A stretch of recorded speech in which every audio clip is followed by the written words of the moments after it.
El reconocimiento de las necesidades del adulto mayor nos permite tener una visión integral del ser humano y al mismo tiempo identificar aspectos fundamentales para el abordaje adecuado de situaciones específicas en salud física, psíquica y social que pueden mejorar su calidad de vida.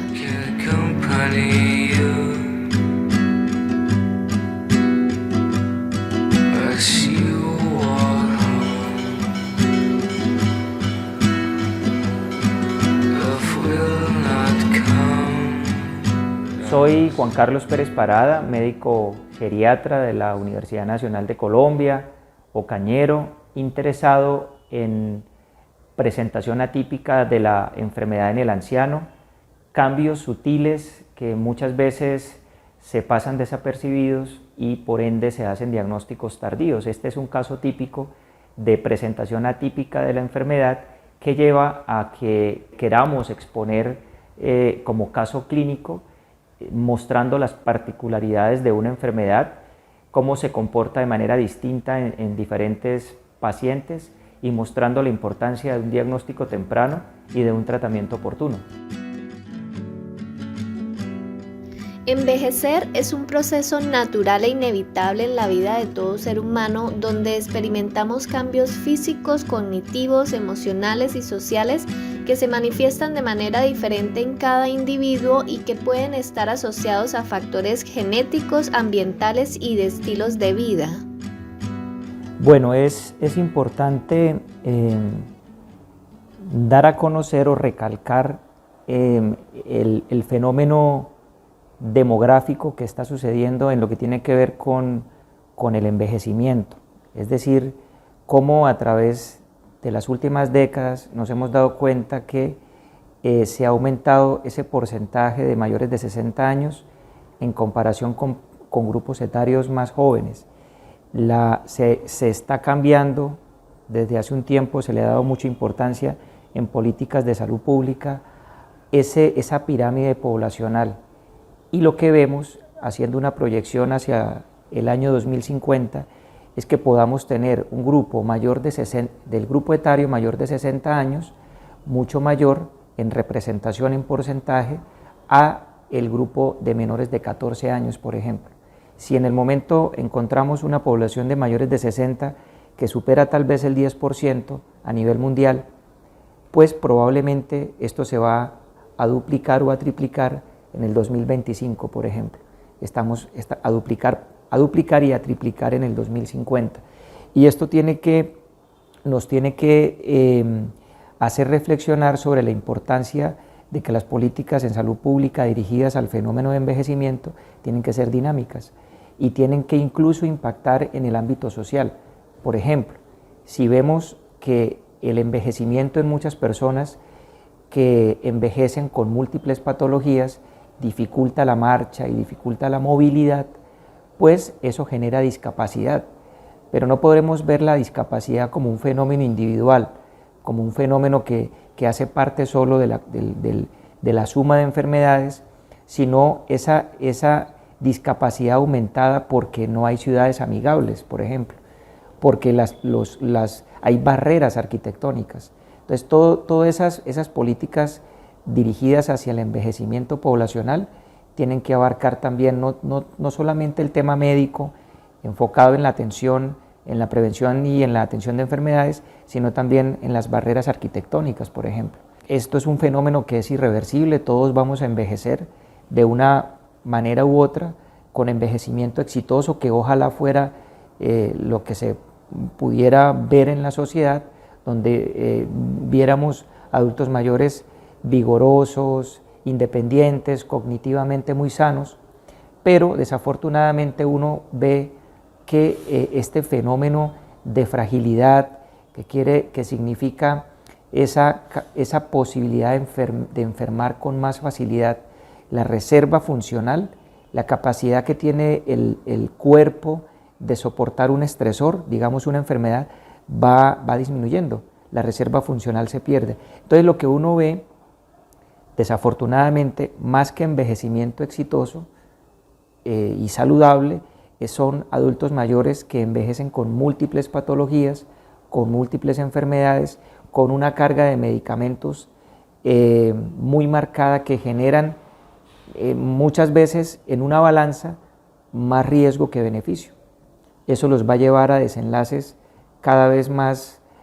inadecuados, desenlaces que incluso terminan en caídas, en deterioro funcional, en impacto negativo en el rendimiento cognitivo, y todo eso lleva a que necesiten o a que requieran mayor necesidad muchas veces de hospitalización. Dado que el envejecimiento es un proceso multifacético influenciado por gran variedad de factores, es fundamental abordar a las personas mayores de manera individualizada, teniendo en cuenta sus circunstancias y necesidades específicas. El proceso de envejecimiento tiene varios puntos de vista, y es importante hablar no solamente de lo cronológico, ¿cierto? Que el envejecimiento cronológico pues tiene que ver, está determinado por la edad, sino el envejecimiento biológico y cómo los órganos pueden envejecer de manera distinta, a una velocidad distinta de una persona a otra. Por eso sabemos que el envejecimiento es un proceso heterogéneo. Evidentemente es irreversible, pero es heterogéneo, no impacta de igual manera de un individuo a otro. Los exámenes de laboratorio son esenciales para el diagnóstico preciso, el monitoreo y el manejo de un tratamiento adecuado de los pacientes. La veracidad del laboratorio en el manejo y tratamiento de las enfermedades es fundamental. Desde el momento en que el paciente hace una consulta médica, está buscando siempre su tratamiento y mejorar toda su salud. Por lo tanto, el paciente busca tener una excelente esperanza en los resultados del laboratorio. En nuestras pruebas de laboratorio debemos tener un excelente control, una excelente trazabilidad, debemos hacer una validación y verificación de nuestras pruebas, especialmente cuando tenemos nuestros pacientes que solicitan este tipo de muestras, como son los pacientes de la tercera edad, ya que nosotros somos claves en el pronóstico y el manejo de las enfermedades que se pueden manejar en este tipo de pacientes. El envejecimiento de los órganos viene relacionado con cambios fisiológicos que nosotros podemos determinar incluso con algunas pruebas de laboratorio. Yo siempre pongo como ejemplo el envejecimiento de la glándula tiroides, que es muy evidente con los exámenes que uno ve, y desafortunadamente se cometen muchos errores con los diagnósticos y por ende con la formulación de medicamentos. La tiroides envejece a un ritmo variable y eso hace que algunos laboratorios, algunos exámenes de la tiroides cambien o superen el rango de normalidad. Esto no necesariamente tiene que estar relacionado con enfermedad de la glándula tiroides. Entonces es muy importante y se hace mucho énfasis, sobre todo al médico de atención primaria, hacer un buen enfoque. Si tenemos un paciente o una paciente de 80 años, pues tal vez los niveles de tiroides van a estar alterados, los exámenes, los niveles hormonales van a estar alterados por el mismo fenómeno del envejecimiento y no necesariamente por una enfermedad. Es clave también entender que el sistema inmune envejece y ahí sí podemos entender por qué hay mayor predisposición a padecer procesos infecciosos y por qué es tan importante enfocarnos en la prevención y en lo que tiene que ver con vacunación, infecciones virales, infecciones bacterianas, la inmunosenescencia, que es el envejecimiento del sistema inmunológico, es un patrón que se cumple en el proceso normal de envejecimiento, que en algún momento se vuelve patológico porque se predispone a enfermar con más facilidad. Una manifestación frecuente no solo en ancianos sino también en personas adultas es la reducción de la velocidad en el procesamiento de la información y la pérdida gradual de la memoria. Hay algo muy importante también y es lo que tiene que ver con las quejas de memoria. Es decir, no podemos achacarle al envejecimiento como el culpable de la aparición de las demencias, ni tampoco podemos expresarnos a ciertos tipos de demencia como demencia senil. De por sí que el término demencia se ha venido un poquito usándose o cayendo en desuso, porque puede resultar un poquito angustiante dicho término. Preferimos denominarlo de otra manera, como trastorno neurocognitivo,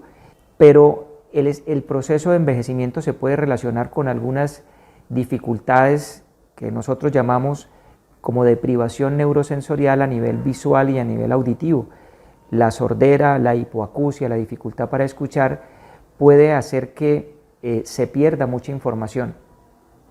Y al preguntarle a esa persona mayor sobre lo que se habló anteriormente, pues puede haber perdido mucha información, y eso se puede medir como si fuera deterioro cognitivo, y básicamente a lo que nos estamos enfrentando es a un tema de hipoacusia que se tiene que intervenir de otra manera, y esto cambiaría el resultado de esas pruebas. Lo mismo pasa con las alteraciones visuales, lo mismo pasa también con la manera como se pregunta, porque si uno hace varias preguntas rápidamente, el proceso de la información, evidentemente con el envejecimiento, se ve enlentecido y entonces no se va a procesar adecuadamente, y probablemente esto se va a ver, la manifestación va a ser a hacer pruebas de manera o con un rendimiento en las pruebas un poquito disminuida. En algunas ocasiones se presentan diagnósticos inusuales que afectan nuestra salud. Uno de los trastornos hormonales más comunes que pueden aparecer en el envejecimiento es el hipogonadismo primario. Existen muchas enfermedades que se diagnostican tardíamente en el adulto mayor. Quiero comentarles un caso clínico que vi recientemente en mi consultorio, y me parece importante porque es muy frecuente que la manifestación de muchas enfermedades se presente de manera atípica. Es decir, que si uno considera, por ejemplo, en el hipotiroidismo, que la persona debería subir de peso, sentirse fatigada, con pérdida o caída del cabello, con uñas quebradizas, con estreñimiento, pues muchas veces vemos en el adulto mayor que esto no es tan así, no es tan típico. Incluso vemos pacientes con hipotiroidismo flacos, que vienen perdiendo peso, que incluso pueden, en lugar de manifestar estreñimiento, manifestar diarrea. Y al revés, es decir, cuando vemos lo contrario en hipertiroidismo, que son pacientes que usualmente tienen ansiedad o que tienen episodios de palpitaciones, taquicardia, muchas veces vemos hipertiroidismo apático, es decir, pacientes que parecieran estar hipotiroideos, que parecieran tener todo lo contrario.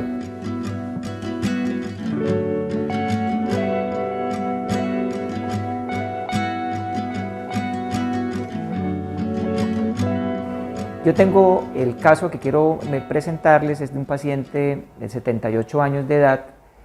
que llega a la consulta luego de ir a otros especialistas por síntomas digestivos, dolor abdominal, cambios en el hábito intestinal, pérdida de peso, estado de ánimo deprimido y adicionalmente una disminución en el rendimiento laboral. Pues estamos hablando de un paciente que venía envejeciendo de manera favorable y que era independiente en sus actividades básicas de la vida diaria y en sus actividades instrumentales, y desde el punto de vista cognitivo competente. Entonces, luego de que es visto por otros especialistas y se le hacen múltiples exámenes, se descartan enfermedades tumorales, estudios endoscópicos, otros exámenes de laboratorio, y todo sale pues normal, se remite al servicio, a la consulta de geriatría, y haciendo la anamnesis, que es todo lo que tiene que ver con el enfoque de la historia clínica, encontramos unos antecedentes muy importantes en la infancia, y es que presenta un episodio de parotiditis, que la gente comúnmente conoce como paperas, que se relaciona en ese momento con una complicación, y es la afección testicular. Eso pasa, digamos que desapercibido de alguna manera, y con el tiempo pues es tal vez la causa de lo que el señor está presentando en la actualidad. Nos enfocamos con una sospecha diagnóstica por lo que vimos en los antecedentes y en el examen físico del paciente, en un probable hipogonadismo de inicio tardío. Realizamos una serie de pruebas, exámenes de laboratorio, y encontramos un perfil hormonal alterado. Y ese perfil hormonal nos hace pensar en la posibilidad, o nos refuerza la idea de que la persona esté cursando con un hipogonadismo de inicio tardío, con deficiencia evidentemente de testosterona, y consideramos, luego de hacer un análisis juicioso del caso, iniciar suplementación con testosterona, haciendo seguimiento estrecho de la evolución clínica del paciente. Nos llevamos la grata sorpresa de que semanas después de la aplicación de la testosterona encontramos una evidente mejoría clínica, una mejoría del rendimiento físico, con una mejoría del estado de ánimo en sí, que lleva a una mejoría en su calidad de vida, un retorno a su espacio vital y hacia la realización de sus actividades del día a día.